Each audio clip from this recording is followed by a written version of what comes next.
technology, or ICT in the 21st century. We talk about digital world, multimedia, and ICT play a very important role in our daily lives, especially in education, communication, and work. ICT allows us to access, share, and manage information using technology like computers, smartphones, and the internet.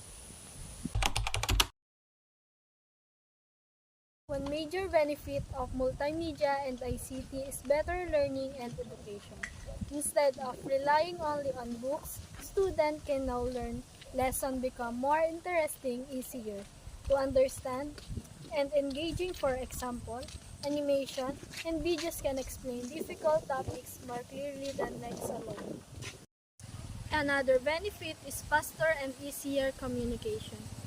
Because of ICT, people can communicate anytime and anywhere using emails, messaging apps, video calls, and social media.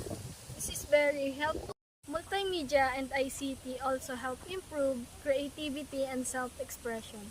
People can create videos, podcasts, digital art, presentation, and online content to share their ideas and talents. Platforms like YouTube, Facebook, and other social media sites allow users to express themselves and even build careers. Place ICT increases productivity and efficiency. Tasks that used to take hours can now be done in minutes using computers and software. Online meetings, digital documents, and cloud storage make work faster and more organized. Multimedia and ICT provide easy access to information. With just a few clicks, we can search for news, tutorials, research, and global information. This helps people stay informed and make better decisions in the modern world. But they improve learning, communication, creativity, and productivity, making life easier and more connected.